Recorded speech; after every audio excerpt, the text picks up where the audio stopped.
Majlis dengan segala hormatnya mempersilakan Yang Amat Dihormati Saya bersama Datuk Seri Profesor Madya Dr. Haji Anhar bin Haji Opir untuk menyampaikan ucap tamu beliau. Majlis mempersilakan. A'udzubillahi minasyaitonirrajim. Bismillahirrahmanirrahim. Assalamualaikum warahmatullahi wabarakatuh. Innal hamdalillahi ta'ala nahmaduhu wa nasta'inuhu wa nastaghfiruhu wa na'udzu billahi min shururi anfusina wa min sayyiati a'malina. May yahdihillahu fala mudilla lahu wa may yudlil falan tajida lahu waliyyan mursyida. Wa usalli wa usallim ala sayyidina Muhammadin sallallahu alaihi wasallam imamil muslihin wa sayyidil mujahidin wa ala alihi wa sahbihi ajma'in. Amma ba'd. Terima kasih pada Tuan Pengerusi Majlis yang berbahagia Profesor Dr. Harmi Muhammad Yusof, Dekan Fakulti Perubatan Universiti Sultan Zainal Abidin, yang bahagia Tuan Muhammad Syakir Assalam, Ketua Pegawai Eksekutif Olive Jadin Sendirian Berhad, serta barisan penyelidik dan pembentang persidangan dari Fakulti Perubatan Uniza dan Olive Jadin.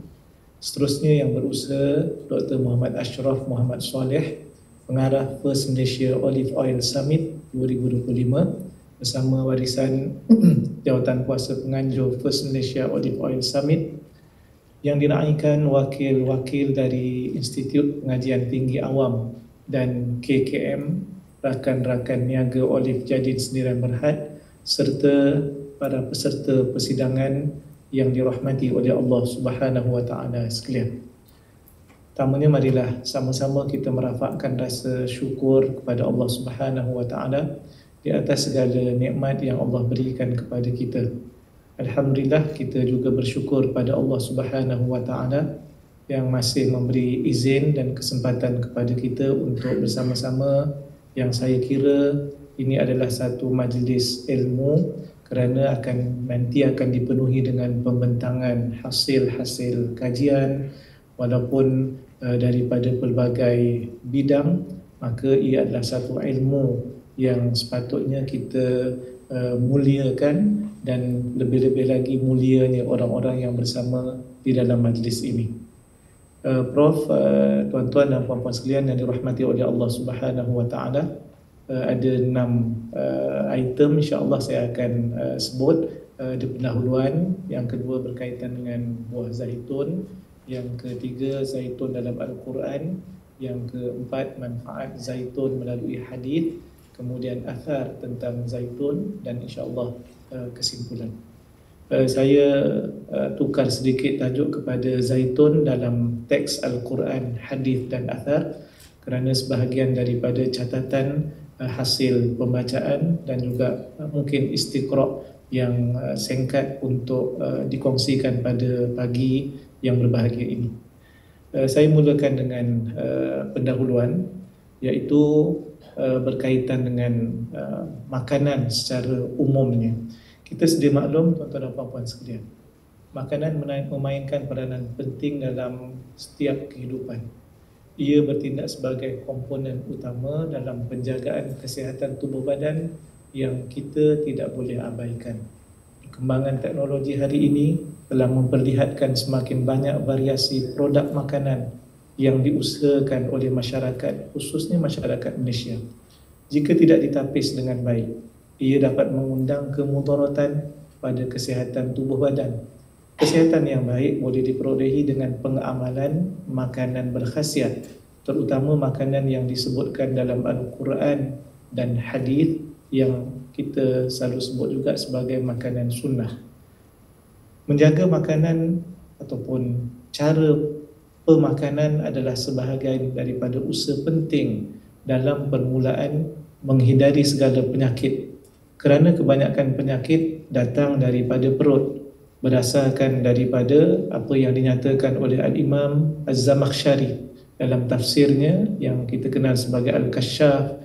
Di dalam tafsir ini ada menyebut Al-Ma'idatu baitud da' wal hamiyatu ra'sud dawa. Maksudnya, Perut adalah rumah bagi segala penyakit dan penjagaan pemakanan adalah asas bagi ubat. Ini yang dinyatakan oleh Imam Az-Zamakhsyari. Tafsiran yang disebut oleh Imam Zamakhsyari dalam kitabnya ini adalah penjelasan bagi ayat Al-Quran yang menyebutkan larangan daripada berlebih-lebihan pada makan dan minum. Kita baca Al-Quran sebagaimana ayat ke-31 daripada surah Al-A'raf. A'udzubillahi minasyaitonirrajim. Ya bani Adam khudhu zinatakum 'inda kulli masjid wa kulu washrabu wa la tusrifu innahu la yuhibbul musrifin. Wahai anak Adam, pakailah pakaian yang indah setiap kali kamu ke tempat ibadah atau mendirikan solat, dan makan dan minumlah, dan janganlah pula kamu berlebih-lebihan. Sesungguhnya Allah tidak menyukai orang yang melampaui batas.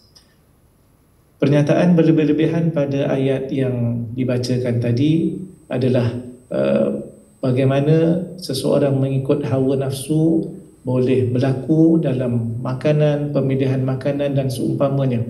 Maka sebab itulah salah satu yang boleh kita perhatikan yang disebut dalam Al-Quran, yang disebut dalam hadis sebagai contoh, itu suatu yang boleh kita fikirkan dan renungkan supaya ia kembali kepada asal, iaitu untuk kesihatan tubuh badan kita. Jadi kalau kita fokus dan juga spesifik lebih dekat lagi berkaitan dengan zaitun ataupun apa-apa yang dihasilkan daripada buah zaitun itu sendiri, maka beberapa perkara mungkin boleh kita lihat. Bagaimana tuan-tuan dan puan-puan sekalian, Allah Subhanahu wa taala mensyariatkan kepada hamba-Nya untuk makan makanan yang halal dan thayyib. Dalam Al-Quran kita jumpa perkataan halalan thayyiban, iaitu halal dan juga thayyib. Ini sebagai kayu ukur utama dalam pemilihan makanan.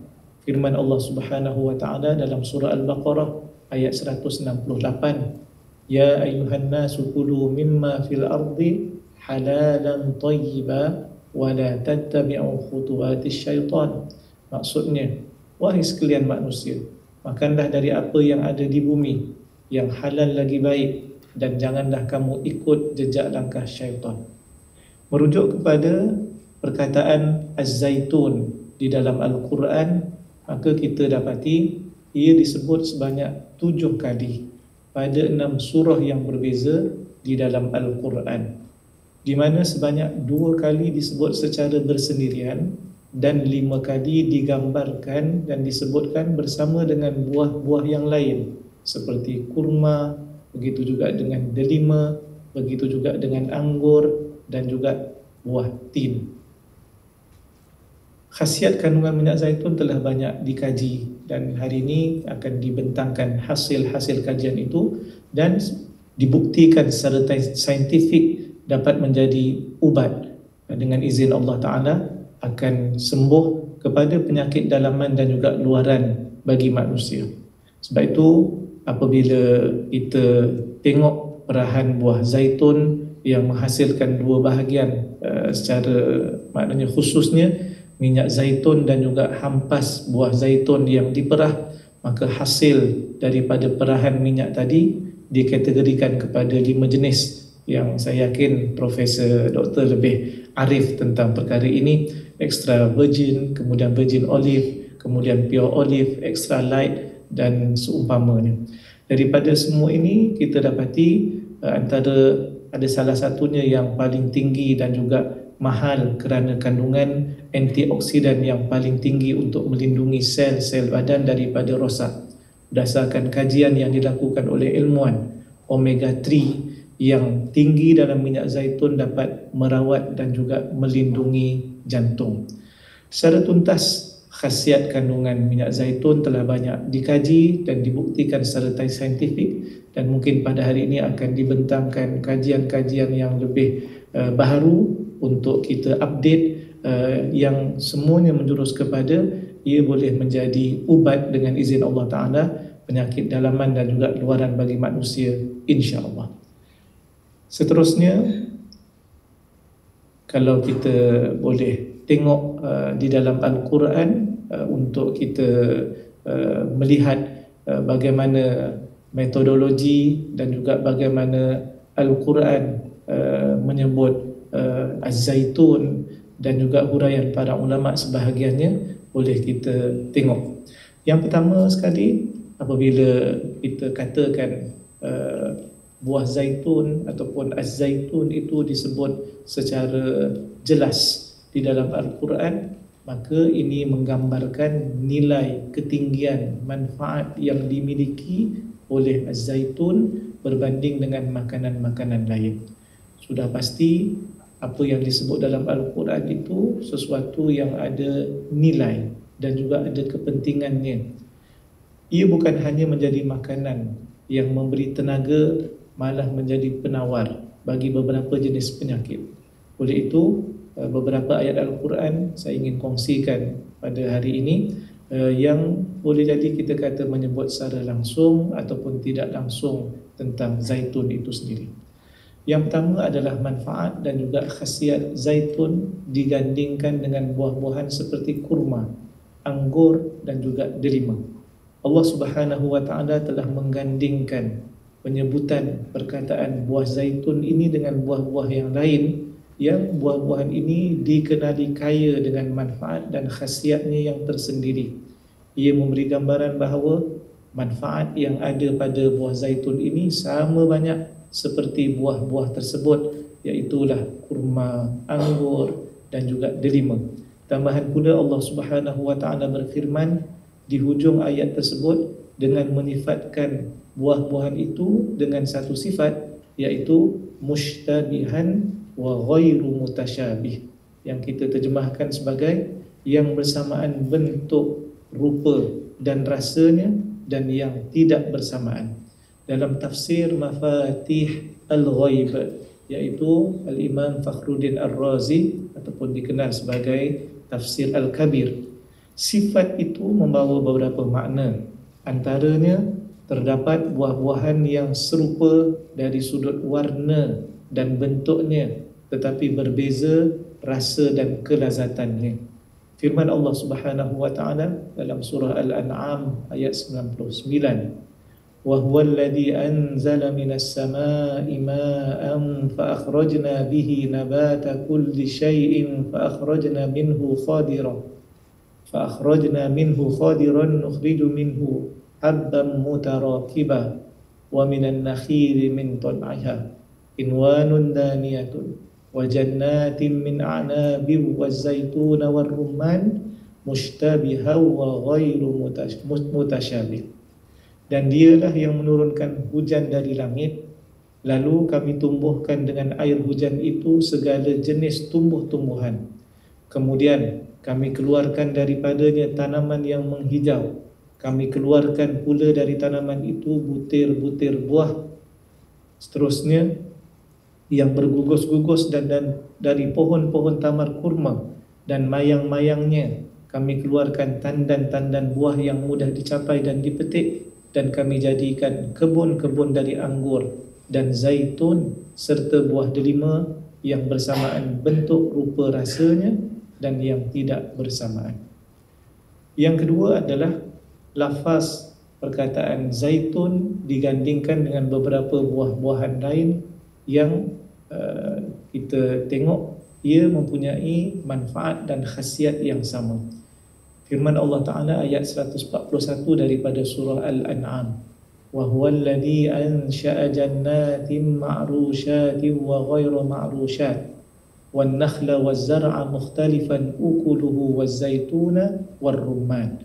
Maksudnya, dan dialah Allah yang menjadikan untuk kamu kebun-kebun yang menjalar tanamannya dan yang tidak menjalar, dan pohon-pohon tamar, kurma dan tanaman-tanaman yang berlainan bentuk, rupa dan rasanya, dan buah zaitun dan delima yang bersamaan warna atau daunnya dan tidak bersamaan rasanya.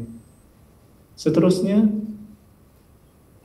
yang ketiga adalah asal permulaan penumbuhan zaitun melalui penurunan hujan yang Allah Subhanahu wa taala turunkan kepada penduduk bumi. Ia disebutkan sebagai nikmat terbesar bagi sekalian manusia bagi orang-orang yang berfikir. Pemilihan buah tertentu pada ayat ini telah meninggikan kedudukan dan manfaatnya berbanding yang lain.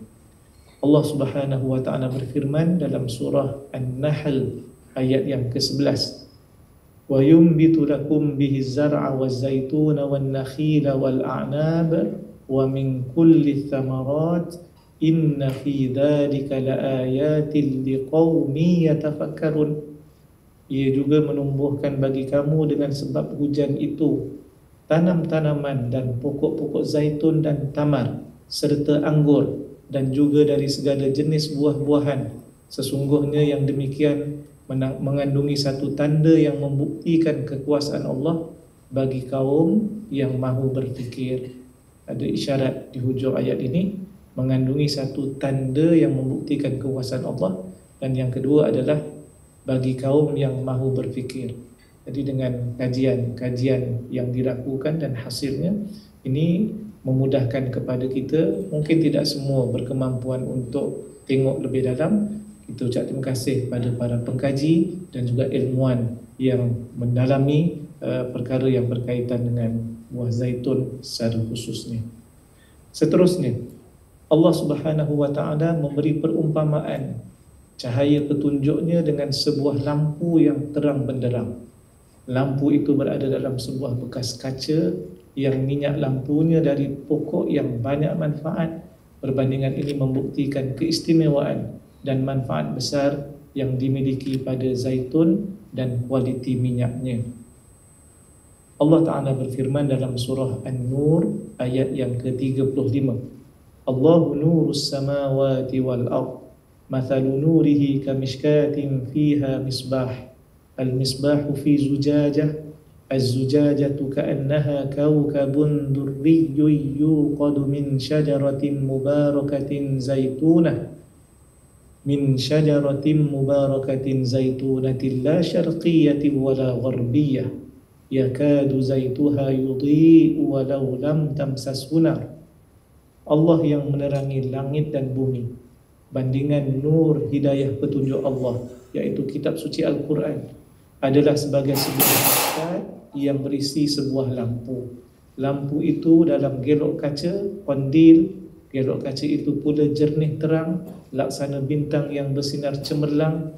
Lampu itu dinyalakan dengan minyak dari pokok yang banyak manfaatnya, iaitu pokok zaitun, yang bukan sahaja disinari matahari semasa naiknya dan bukan sahaja semasa turunnya, tetapi ia sentiasa terdedah kepada matahari. Hampir-hampir minyaknya itu, yakni dengan sendirinya memancarkan cahaya bersinar kerana jernihnya walaupun ia tidak disentuh api. Kalau kita buka kitab tafsir para ulama, Ibnu Katsir, begitu juga dengan At-Tabari, begitu juga mungkin dalam Mafatih Al-Ghaib Imam Fakhruddin Ar-Razi, cuba menanggapi perkara yang berkaitan dengan la syarqiyah wala gharbiyah. Ada yang menyatakan bahawa dia bukan di timur, bukan di barat, tapi yang pentingnya kesemuanya menjurus kepada betapa ketika matahari terbit ia dapat cahaya, ketika matahari terbenam ia juga, ketika waktu matahari condong nak terbenam ia juga dapat cahaya. Lebih-lebih lagi dah ketika tengah hari. Yang pentingnya ini satu tumbuhan yang disebut oleh para ulama tafsir, iaitu yang tumbuh di sahra, iaitu di padang pasir, antara yang disebut dalam tafsir. Begitu juga di tempat yang lapang, dia bukan tumbuh di dalam gua, bukan tumbuh di tempat yang terlindung, tetapi mendapat cahaya yang secukupnya daripada matahari. Ini mungkin ada data yang menunjukkan kalau sekiranya pancaran matahari yang diperolehi kurang ataupun banyak, apa kesan kepada kualiti minyak daripada buah zaitun ini dan juga seumpamanya. Dalam tafsiran para ulama juga ada menyebut betapa zaitun yang disebutkan dalam ayat Al-Quran ini dihuraikan lagi, bukan setakat buahnya saja, tetapi semua bahagian daripada pokok zaitun itu juga bermanfaat, sehingga sampai satu peringkat kalau ia dibakar, hampasnya dibakar menjadi debu, maka debu ini pun masih boleh dimanfaatkan untuk satu-satu produk yang lain. Ini ada yang disebut dalam tafsir. Seterusnya, Yang kelima, zaitun juga dijadikan lauk. Kalau kita boleh sebut lauk, makanan dia bukannya maknanya sampingan tetapi lauk. Maknanya kalau lauk ni dia adalah sepertinya dia utama. Dan perkataan yang disebutkan wasibghin lil akilin dalam ayat Al-Mu'minun ayat yang ke-20, wa syajaratan takhruju min turi sayna'a tambutu bid-duhni wasibghin lil akilin, dan kami juga menumbuhkan untuk kamu pokok yang asal tumbuhnya di kawasan gunung Tursina, iaitu pokok zaitun yang mengeluarkan minyak dan lauk bagi orang-orang yang makan. Maknanya ada atafnya di situ, bid-duhni wasibghin lil akilin. Seterusnya yang keenam, iaitu ayat yang ini Allah Ta'ala menyebut buah zaitun sebagai salah satu nikmat tanda kekuasaannya. Ia berhubung kait dengan ayat-ayat yang sebelum dan selepasnya yang tadi kita bicarakan. Allah Ta'ala menyuruh manusia memperhatikan bukti dalam penciptaan ataupun pembuatan makanan itu sendiri. Bermula dari awal mula turunnya air, terbelahnya tanah untuk menumbuhkan tumbuh-tumbuhan, lalu keluar dalam berbagai macam bentuk, warna dan rasa yang kesemuanya benar-benar membuktikan kekuasaan Allah Subhanahu wa Ta'ala.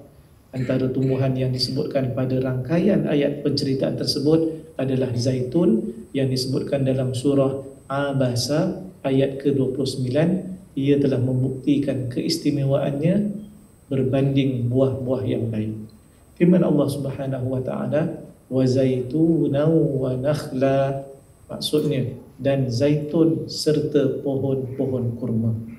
Jadi tuan-tuan dan puan-puan sekalian, yang terakhir, yang ketujuh, bila kita cerita teks Al-Quran, maka kita akan jumpa satu lagi, iaitu dalam surah Tin ayat yang ke-12. Allah Ta'ala telah bersumpah dengan buah zaitun bergandingan dengan buah tin. Dalam kitab Sofwatut Tafasir, Adi As-Sabuni Al-Imam menyebutkan Allah Subhanahu wa Ta'ala bersumpah dengan dua jenis buah ini kerana keberkatan dan manfaat yang besar pada keduanya. Kemudian Allah Ta'ala bersumpah lagi pada ayat yang seterusnya dengan beberapa tempat, iaitu gunung Tursina dan juga Mekah itu sendiri. Maka ia menjadi sumpah ataupun al-qasam dengan tempat-tempat suci yang dimuliakan oleh Allah Subhanahu wa Ta'ala. Dengan adanya penurunan wahyu dan risalah-risalah para rasul, maka berdasarkan surah At-Tin ayat 1 hingga 2, dan kalau kita baca selanjutnya, wat-tini waz-zaitun wa turi sinin wa hadzal baladil amin, demi buah tin dan zaitun dan gunung Tursina, kemudian al-baladul amin, iaitu Makkah itu sendiri, tempat yang mulia, satu kawasan yang mulia. Kemudian Allah Ta'ala gandingkan dengan satu buah, iaitu buah tin. Maka tiadalah al-qasam, melainkan perkara yang dijadikan qasam oleh Allah Ta'ala itu merupakan suatu yang punyai keistimewaan dan kepentingannya tersendiri. Saya ingat apa yang dinyatakan oleh Imam Fakhruddin Ar-Razi ketika membahaskan tentang masa, juga mengaitkan al-qasam yang Allah Subhanahu wa Ta'ala maknanya bersumpah dengannya. Banyak perkataan, wal-laili was-subhi wan-nahari, begitu juga dengan wal-asri, begitu juga dengan wad-duha, adanya huruf waw. Kemudian biasanya dengan sirah, iaitu majrur lah, wallahi wa tallahi. Ini adalah adat ataupun uslub al-qasam. Tiadalah yang Allah Subhanahu wa Ta'ala bersumpah dengannya, melainkan ia suatu yang penting, ia suatu yang perlu diberi perhatian. Kalau begini uslub Al-Quran yang telah bersumpah dengan buah zaitun ini, maka sudah pasti ia ada sesuatu yang perlu untuk kita bongkar, untuk kita kaji, dan juga untuk mungkin dijadikan asas kepada pemakanan kita terutamanya. Seterusnya, manfaat zaitun melalui al-hadith ataupun as-sunnah. Perbahasan tentang pokok zaitun dan kelebihannya menjadi perhatian para pengkaji kerana turut disebutkan dalam hadis. tidak cukup dengan teks-teks Al-Quran, maka kita jumpa juga dalam hadis-hadis Nabi SAW. Ia melengkapkan lagi ketinggian dan juga nilai buah zaitun itu sendiri, kerana di dalam teks Al-Quran dan juga hadis yang kedua-duanya merupakan dalil nakli yang menduduki tempat yang pertama dan juga kedua juga membicarakannya. Maka keberhasilan zaitun sebagai penawar kepada beberapa penyakit luaran dan dalaman telah banyak dibuktikan dibuktikan seperti mampu menjana kesihatan tubuh badan dan kesejahteraan mental dengan lebih baik. Kalau kita tengok sebelum kita masuk beberapa riwayat, corak pemakanan kalau kita baca seperti Mediterranean diet yang menjadikan minyak zaitun extra virgin ataupun EVOO sebagai komponen utama, membantu memelihara visual ingatan dengan lebih baik dan menurunkan risiko penyakit demensia seperti Alzheimer disease AD. Maka tuan-tuan dan puan sekalian, itu kalau isyarat dalam Quran dan juga hadis, sudah pasti ia menarik perhatian juga para pengkaji dan juga ilmuwan. Antaranya yang pertama adalah daripada Sayyidina Umar ibn Al-Khattab radhiyallahu anhu. Dalam Sunan Ibn Majah meriwayatkan bahawa Nabi SAW bersabda, "Iqtadimu bizaiti waddahinu bih fa innahu min syajaratin mubarakatin." Gunakanlah minyak zaitun sebagai lauk dan sapulah ia pada tubuh, kerana ia berasal daripada pohon yang diberkati. Dalam hadis ini Nabi SAW menyebut dua. Yang satu, ia boleh untuk dimakan, bahkan Nabi galakkan kita untuk makan, maknanya ini akan masuk ke dalam tubuh badan kita sebagai lauk. Kemudian yang kedua, Nabi menyebut minyaknya boleh digunakan sebagai sapuan di bahagian luar, maknanya kulit dan juga seumpamanya. Dan yang paling penting dalam hadis ini, Nabi menegaskan sama sebagaimana ayat Quran, fa innahu min syajaratin mubarakah. Sesungguhnya zaitun ini adalah daripada pohon yang diberkati. Tuan-tuan dan puan sekalian, kalaulah tidak disebutkan makan, kalaulah tidak disebutkan sapu, sebenarnya sudah memadai. Kalau Nabi kata ia diberkati, sudah memadai untuk kita mengambil ia dijadikan satu perkara yang sama ada diamalkan ataupun dimanfaatkan. Maka bila Nabi sebut secara lebih spesifik makan, jadikan lauk, begitu juga boleh disapu bahagian luar badan, maka ini menunjukkan fungsi dan juga apa yang boleh digunakan daripada zaitun. Yang penting diberkati. Yang memberi keberkatan itu adalah Allah Subhanahu wa taala. Yang kedua, juga daripada Sayyidina Umar ibn Al-Khattab radhiyallahu anhu, bahawa Nabi SAW bersabda, Kulu az-zaita waddahinu bih fa innahu, yang bawah, kulu az-zaita waddahinu bih fa inna fihi shifaa'un min sab'ina da'in minha al-judham. Makanlah minyak zaitun dan sapulah dengannya, kerana padanya terdapat penawar bagi 70 penyakit, antaranya adalah penyakit kusta. Ini kalau kita ambil riwayat ini daripada Abu Nuaim lah, cuma dia tak sekuat sebab bukan dalam riwayat-riwayat yang dalam kutub Sunan Sittah. Tetapi apa pun ada isyarat di situ, kalau ia memberi satu gambaran yang maknanya berkaitan dengan syifa.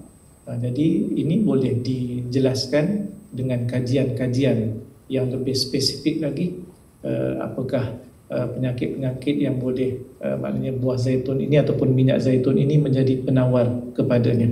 Saya masukkan sekadar maknanya berkongsi tanpa menyatakan darajat riwayat inilah daripada Abu Hurairah radhiyallahu anhu.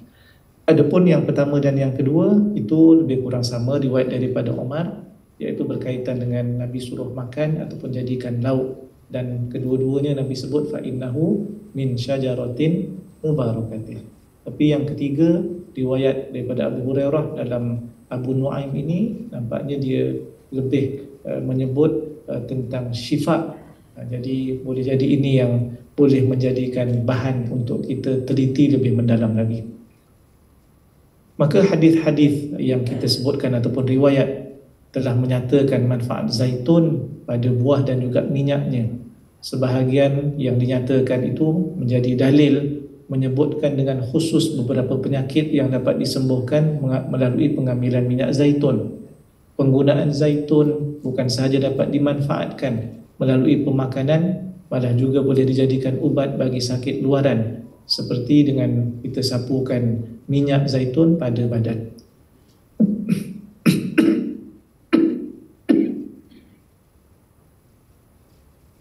Riwayat-riwayat ini semua yang menyatakan khasiat dan kegunaan buah zaitun telah membuktikan keistimewaan dan ketinggian manfaat yang ada padanya. Kerana kita ketahui, khususnya riwayat yang pertama dan kedua, ia adalah sabda Nabi SAW. Nabi SAW bercakap tidak berdasarkan hawa nafsu. Nabi SAW tidak bercakap sebagaimana sifat seorang manusia bercakap, manusia biasa. Manusia biasa boleh mengikut hawa nafsu, manusia biasa boleh bias kepada orang tertentu ataupun satu-satu perkara tertentu.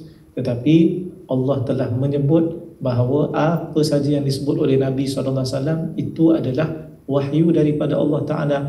Dalam surah An-Najm ayat yang ketiga, Allah Ta'ala berfirman, wa ma yantiqu 'anil hawa. Ayat yang keempat, Allah Ta'ala menyebut in huwa illa wahyu yuha, dan tidak memperkatakan, iaitu Nabi SAW memperkatakan sesuatu berhubung dengan agama Islam menurut kemahuan dan pendapatnya sendiri. Segala yang diperkatakan itu, sama ada Al-Quran ataupun hadis, tidak lain hanyalah wahyu yang diwahyukan kepadanya. Seterusnya, yang terakhir berkaitan dengan athar yang sempat saya catatkan di sini, iaitu athar yang menyebut tentang zaitun. Yang pertama sekali adalah riwayat yang dinyatakan di dalam tafsir Imam Al-Qurtubi. Dalam tafsir Imam Al-Qurtubi ini, iaitulah yang digelar sebagai Jami' di Ahkam Al-Quran. Imam Al-Qurtubi, ulama di pertengahan sejarah Islam, dalam meninggal pada 671 Hijrah. Dalam tafsirnya ini menyebut secara spesifik, teksnya saya kongsikan. Fi zaitunati manafi'u yusraju bizaiti wa huwa idamun wa dihanun wa dibahun wa waqudun yuqadu bihatbihi wa taflihi wa laysa fihi syai'un illa wa fihi manfa'atun hatta ar-ramadu yughsalu bihi al-ibrisim wa hiya awwalu syajaratin nabatat fid dunya wa awwalu syajaratin nabatat ba'da at-tufan wa tanbutu fi manazilil anbiya'i wal ardil muqaddasati wa da'alaha sab'una nabiyyan bil barakati minhum Ibrahim wa minhum Muhammad sallallahu alaihi wasallam fa innahu qala Allahumma barik fi zaiti waz zaituna qalahu marratain. Maksudnya, ini riwayat daripada Ibn Abbas, maknanya disandarkan kepada athar kata-kata Ibn Abbas radhiyallahu anhuma. Pada pohon zaitun terdapat banyak manfaat. Minyaknya digunakan untuk menyalakan pelita, dijadikan sebagai lauk, minyak sapu, alat untuk dibah, alat untuk samak, serta bahan bakar waqud. Kayu dan hampasnya dijadikan bahan bakar, dan tiada satu bahagian pun daripadanya melainkan ada manfaatnya.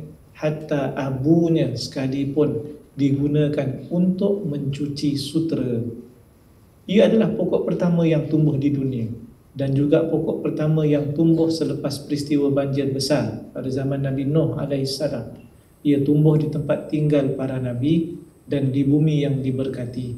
70 Nabi telah mendoakannya dengan keberkatan, termasuk Nabi Ibrahim AS dan Nabi Muhammad sallallahu alaihi wasallam, yang mana baginda sallallahu alaihi wasallam telah bersabda, ya Allah, berkatilah minyak dan juga fizaiti wa zaitun, berkatilah minyak dan berkatilah zaitun. Qalahu marratain, Nabi SAW mengucapkannya, menyebutnya sebanyak 2 kali.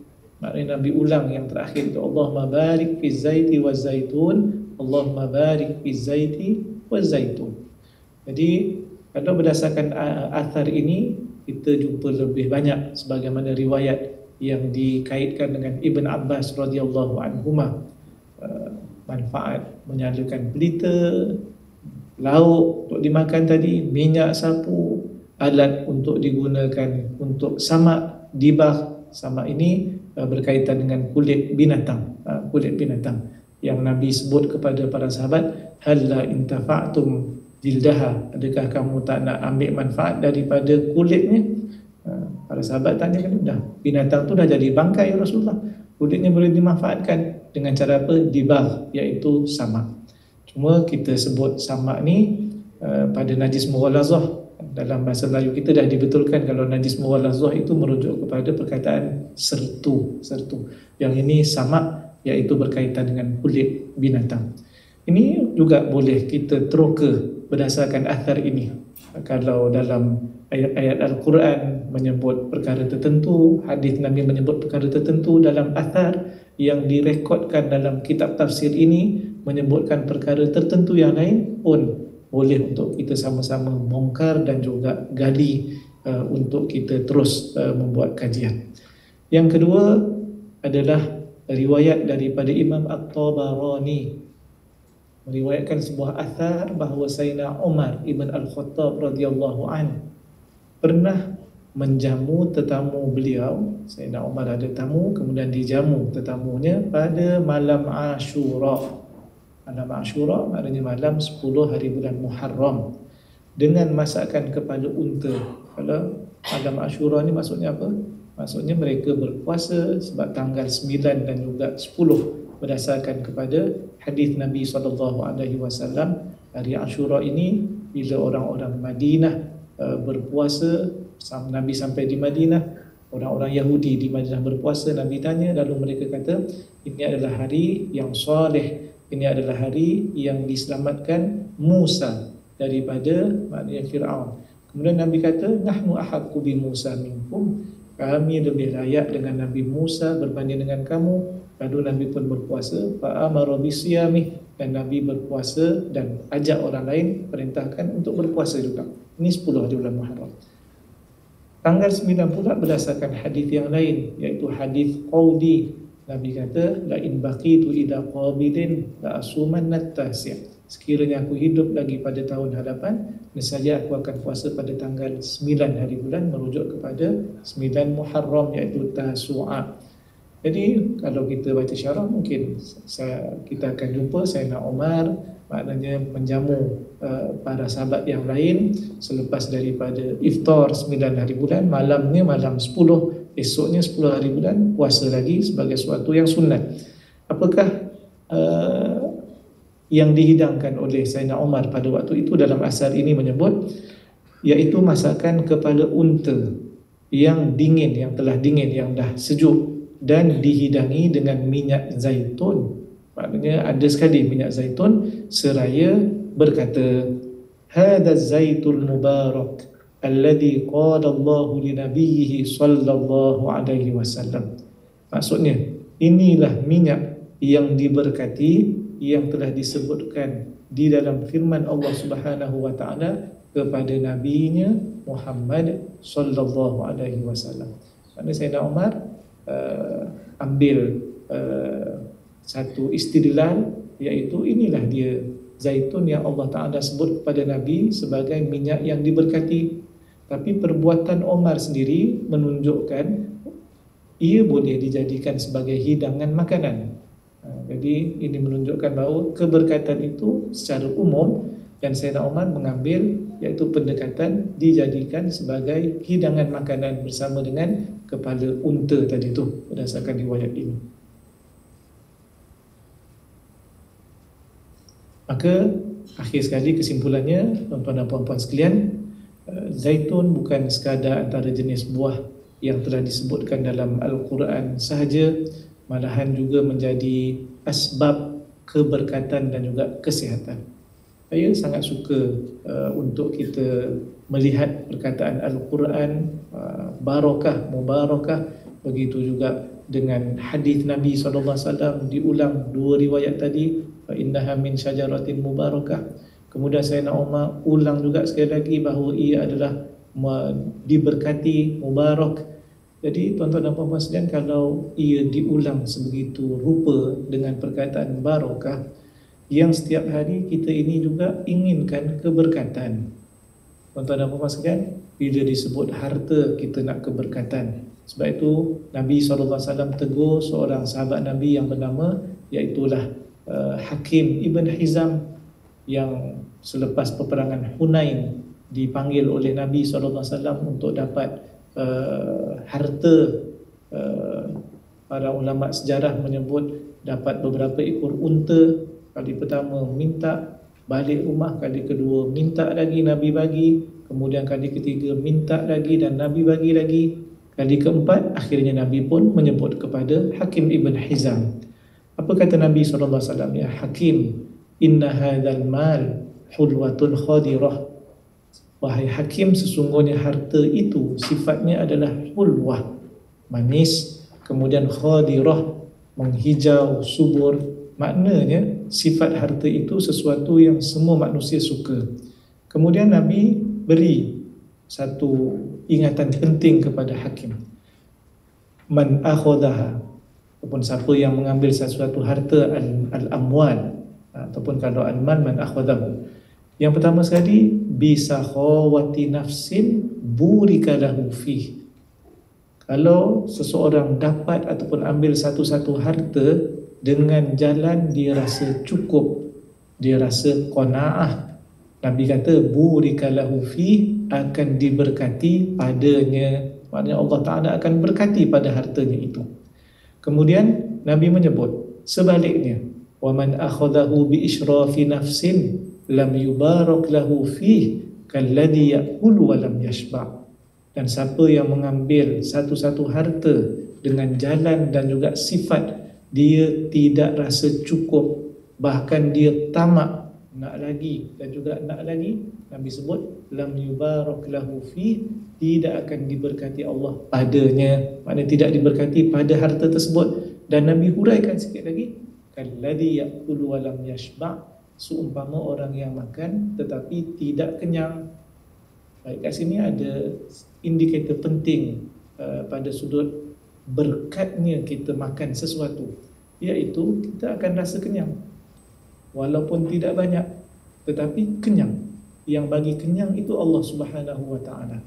Tuan-tuan dan puan-puan sekalian, bayangkan Nabi kata kalau tidak diberkati pada harta tersebut, maka orang ini makan tidak akan kenyang-kenyang. Kalladhi ya'kulu wa lam yashba'. Ini yang kalau makan tak kenyang, dia akan makan banyak.